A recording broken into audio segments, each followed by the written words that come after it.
서로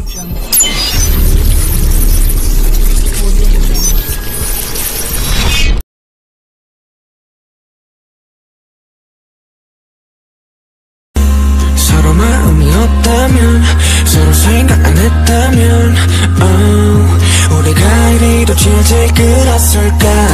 이제 마음이 없다면 이 세상 위는 위험해 내 생각 더는 말고 alright 반복된 시스템 이제서야 끝을 내보려 해 alright 지겨운 시스템 누군간 여기서 내려야 돼।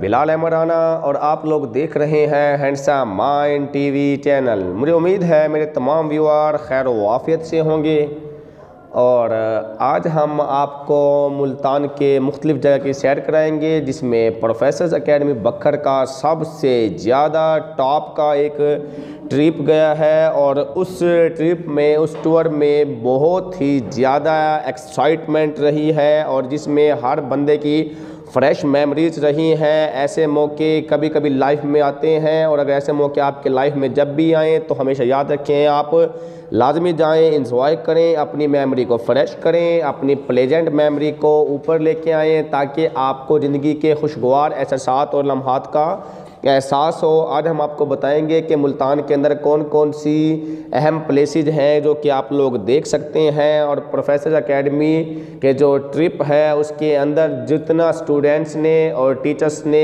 पुरजोश अंदाज से उसको उस पूरे के पूरे मामले को, उस पूरे के पूरे सफ़र को, उस पूरे के पूरे दिन को इंजॉय किया है वो अल्फाज में बयान करने के काबिल नहीं। और मुझे उम्मीद है कि जो लोग इस ट्रिप का हिस्सा बने हैं वो बड़े खुशकिस्मत रहे हैं। तो अभी हम आपको बताते चलते हैं कि हमने कौन कौन से तरीके से कैसे कैसे मैनेज किया है ताकि आप लोग भी अपनी लाइफ के अंदर one day trip easily manage कर सकें और ऐसा पुरजोश और एक्साइटेड ट्रिप आपकी लाइफ के अंदर अगर आए तो आप कभी मिस मत कीजिएगा ताकि आपकी पूरी ज़िंदगी के लिए खुशगवार यादें रहें। तो अब हम तफसील की तरफ चलते हैं कि जैसे ही हम सुबह को यहाँ से निकले हैं 7 बजे और जो कि 7 बजे नमाज के बाद का टाइम होता है, कोई इसमें इतना ज़्यादा टाइम, इतना जल्दी टाइम नहीं होता, तो बड़ा इजी होके गए हैं। और जब 7 बजे हमने सिटी को अल्लाह हाफिज़ कहा उसके बाद हमने ईज़िली 8:30 पर चौक आज़म पहुँचे हैं, जहाँ पर सूफिया होटल पर हमारा पहले से ब्रेकफास्ट तैयार था और वहाँ पर बड़े ही एक अच्छे इन्वायरमेंट के अंदर एक बड़े अच्छे हाल के अंदर नाश्ता वगैरह किया है। स्टूडेंट्स ने पिक्चर्स वगैरह बनाई है, टीचर्स ने बड़े इजी हो के वहाँ की का जो ब्रेकफास्ट था और वो बड़े अच्छे तरीके से सारा का सारा जो है ना काम मामला रहा है कि एक अच्छे लेवल पे रहते हुए एक अच्छी एक्साइटमेंट के अंदर एक अच्छी जगह पे ब्रेकफास्ट किया। वहाँ से चलने के बाद हम लोग पहुँचे हैं उसके बाद मुल्तान में। मुल्तान के अंदर हमारा जो पहला पॉइंट बना है वो हमारा मैदान, वो हमारा मुल्तान में घंटा घर जिसको हम दमदमा भी बोलते हैं, जहाँ पे टॉप पे मुख्तलिफ दरबार है, जिसमें बहाउद्दीन ज़िक्रिया का दरबार है, शाह शमस का दरबार है और बहुत सारे ऐसे दरबार मौजूद हैं। और वहाँ पे टॉप पे एक आर्ट गैलरी बनी हुई होती है जिसको हम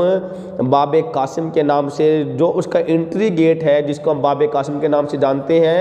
ये मोहम्मद बिन कासिम के दौर में जब 712 के अंदर वो दीबल के रास्ते सिंध से होता हुआ जब मुल्तान तक पहुंचा था, तो उस दौर की बुनियादें हैं ये सारी के सारी, जिन्होंने एक बाबे कासिम के नाम से एक बहुत बड़ा दरवाज़ा बनाया था, उसके ऊपर एक क्या अपना पूरा का पूरा किला तामीर था। वहाँ पे आजकल एक आर्ट गैलरी मौजूद है, वहाँ पे बच्चों ने बड़ा ही आर्ट गैलरी के अंदर बड़ी खूबसूरत तस्वीरें ली हैं, वीडियो बनाई है और ये बड़ा ही अच्छा एक्साइटमेंट और पुरजोश सारा का सारा काम रहा है। वहाँ जब आप लोग टॉप पे जाते हैं, आर्ट गैलरी की जो तीसरी बिल्डिंग है टॉप वाली, वहाँ से आप पूरे मुल्तान को जब देखते हैं तो बड़ा ही खूबसूरत लगता है, बड़े खुशगवार एहसास आते हैं। बंदे को लगता है कि वाकई ही मैंने कोई अच्छे टॉप की लोकेशन पे जाके कुछ विज़िट किया है। और जो हमारे साथ गए हैं टीचर्स और साथ में स्टूडेंट्स, उन्होंने मैं समझता हूँ कि हमने हमारी सोच से ज़्यादा एक्साइटमेंट वहाँ पे देखी है, वहाँ पे हल्ला गुल्ला की है और बहुत अच्छी ऐसी अंदर की चीज़ें पड़ी हैं। कुछ अजाइबात में से हैं, कुछ और तारीख़ी कल्चर में से है। मुल्तान की तारीख़ी कल्चर वैसे ही बड़ी अहमियत की हामिल है। तो वहाँ हमने टॉप पे जाके वो सारी की सारी चीज़ें देखी हैं, जहाँ से पूरा मुल्तान दिखता है, जहाँ से आप खड़े होके मुल्तान की एक ही जगह पे खड़े होके आप इजीली सैर कर सकते हैं। जब आप आर्ट गैलरी का विज़िट कर लेते हैं तो आर्ट गैलरी के विज़िट के बाहर ही साथ ही निगार खाना बना हुआ है। उस निगार खाना के अंदर मिट्टी के और साथ में मुख्तलिफ़ चीज़ों के बने हुए बड़े ही खूबसूरत किस्म के और छोटे मोटे और इस तरह के जो सामान वगैरह, जिसके अंदर लेडीज़ के सामान से मुंसलिक हो गया, घर के बर्तन वगैरह से मुंसलिक हो गया। अगर फीमेल ट्रिप लेके जाएं तो वो भी आप लोग लाजमी देखें, ताकि बच्चों के एक मुल्तान के सकाफ़ती विरसा को समझने के अंदर एक बड़ी रहनुमाई मिल सके। और उसके बाद हमने दरबार की तरफ जब विज़िट किया है तो बहाउद्दीन ज़िक्रिया के दरबार वहाँ पे अंदर जाके हाज़िरी दी है। और उसके बाद बहाउद्दीन ज़िक्रिया दरबार देखने के बाद मुख्तलिफ़ दरबारों को देखते हुए उसके बाद हम आए हैं जी। हमारा टाइम तकरीबन हो चुका था अप्रोक्सीमेट कोई 2 बजे का, और उस वक्त तक हम अपने एक टाइम का हम अपना एक अच्छा पॉइंट देख चुके थे। और उसके बाद हम लोग आए हैं जी चुंगी नंबर 6 मुल्तान में, उसके सामने टेस्टी रेस्टोरेंट के नाम से बड़ा ही टॉप का जलाल मस्जिद के साथ टेस्टी रेस्टोरेंट है, जहाँ पे इंतहाई अच्छे किस्म के खाने मिलते हैं। वहाँ का वेन्यू और मेन्यू अगर आप लोग मुल्तान जाएँ तो उसको मत भूलिएगा। इंतहाई टॉप की लोकेशन है बैठने के लिहाज से, और इंतहाई अच्छी चीज़ वहाँ पे या इंतहाई अच्छे वहाँ पे जो मेन्यू दिए जाते हैं, वो जो टेस्ट हमने देखा है बिरयानी का और बारबेक्यू का और कबाब को चिकन पीस का, वो टेस्ट मैं समझता हूँ कि वो साजिदगी के लिए याद रहने वाला टेस्ट है कि ऐसे टेस्ट हमें अपनी लाइफ के अंदर बड़े ही कम मिलते हैं।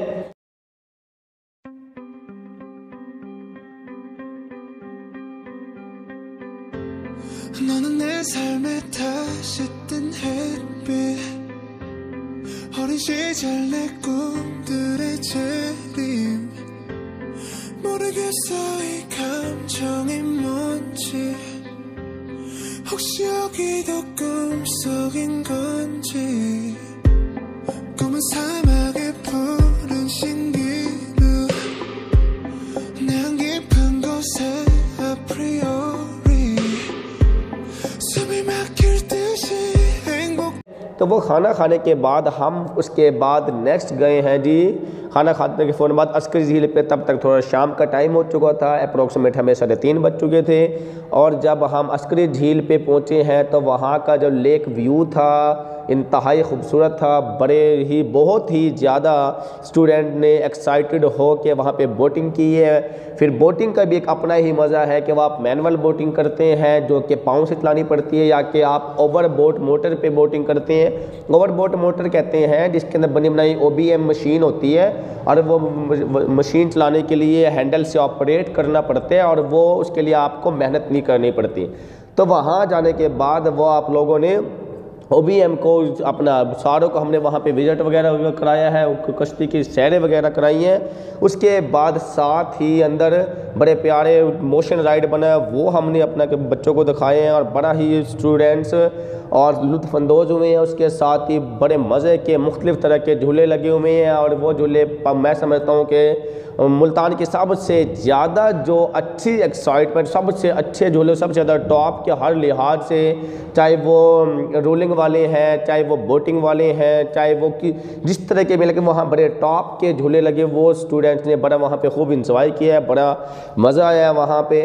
और उसके बाद वहाँ से इजी होने के बाद हम इजीली कोई तकरीबन 6 साढ़े 6 बजे के करीब हम चेजब चुंगी नंबर 6 पे पहुँच चुके थे। चेजब एक बहुत बड़ा मॉल है, ताकि एक ही जगह से जिसने जो शॉपिंग करनी है वो अपनी शॉपिंग कर सके। वहाँ जब लेके गए हैं तो वहाँ 1 घंटे के अंदर अंदर, अब वैसे मम्मी तौर पे टाइम मैनेज करना मुश्किल होता है, लेकिन हमने वहाँ पे 1 घंटे के अंदर अंदर ईजीली चेजब से अपनी शॉपिंग वगैरह कंप्लीट कर ली। अपने जिसने कपड़े वगैरह लेने थे, बाकी चीज़ें लेनी थी, वो ईजीली कंप्लीट कर ली। और उसके बाद ईजीली हम वहाँ से वाइंड अप करने के बाद दोबारा से हम अपने वापसी का सफ़र शुरू हो गया। जाते हुए कोशिश की गई है कि दुआ भी पढ़ाई गई है तमाम स्टूडेंट्स को, और वापसी के लिए भी सफ़र की दुआ पढ़ाई गई है। और याद रखिए, जब आप किसी ऐसे इवेंट पे जाते हैं तो हमेशा अल्लाह का नाम लाजमी ले लिया करें। जिस महफ़िल में अल्लाह का नाम ले लिया जाता है, अल्लाह रब्बुल इज़्ज़त की तरफ से फ़रिश्ते उस महफ़िल के ऊपर रहमत और बरकतें भेजते रहते हैं। हदीस का मफ़हूम है कि जिस महफ़िल में रब्बुल आलमीन का जिक्र होगा तो फ़रिश्ते वहाँ पे अपनी रहमतें उतारते हैं, और जिस महफ़िल में के अंदर अल्लाह अगर बुजुर्ग का जिक्र ना हो तो फरिश्ते वहाँ पे लान तान करते हैं। आप लोग ऐसे सफ़र को लाजमी इंजॉय करें, लेकिन आप अच्छे वेल मैनर तरीके से, जिस तरह मैं समझ तो हमने किया है, बड़े यादगार रहा है। लेकिन हमने साथ में बच्चों को कल्चर दिखाने के साथ साथ उन्हें इखलाक के लिहाज से भी इम्प्रूव करने की कोशिश की है, ताकि उनके अंदर मॉरल्स वैल्यू भी डेवलप हो सके। तो इस तरीके से हमने इस टूर को वाइंड अप किया है। मुझे उम्मीद है कि ये जब भी आप लोग जाएं तो एक मैनेजमेंट बना के जाएं। आप लोगों को बताने का मकसद ये है कि ताकि आप लोग एक मैनेजमेंट को सीखें कि एक दिन के अंदर इजीली हम टूर, एक बड़ा टूर मैनेज कर सकते हैं। और रात को 11 बजे के बाद या 11-12 बजे से पहले हम इजीली अपने इलाके शहर के अंदर पहुँच भी चुके थे, जहाँ पर हम इजीली घर आके हमारी नींद भी बासानी उसी दिन के अंदर पूरी हुई है।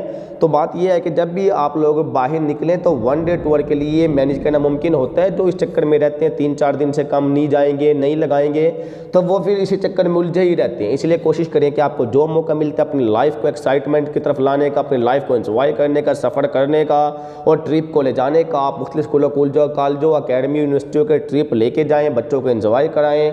आप भी खुश रहें, बच्चे भी खुश रहें, स्टूडेंट्स भी खुश रहें, टीचर भी खुश रहें। मेरी इसके साथ ही मेरी दुआ है कि अल्लाह पाक हम सब का हामी व नासिर हो। अल्लाह पाक की ज़ात हम सब के तमाम मामलात के अंदर आसानियाँ पैदा फरमाए, और जब भी कोई टूर या ट्रिप पे जाए तो उसके अंदर बरकतें हो और उसके अंदर आसानियाँ पैदा फरमाए। तो मुझे उम्मीद है कि ये वीडियो आपको अच्छी लगी होगी और आपको अच्छी लगी होगी। अगर आपको ये वीडियो अच्छी लगी है, ये लोकेशन अच्छे लगे हैं, ये पॉइंट्स अच्छे लगे हैं, तो आप लोग हमारे चैनल को लाइक करना मत भूलिएगा। हमारे चैनल को सब्सक्राइब करें, बेल आइकन को दबाएं, ताकि बर वक्त आप लोगों तक हमारी तमाम वीडियो मौसूल होती रहे। इसके साथ इजाज़त दीजिएगा। अल्लाह हाफिज़।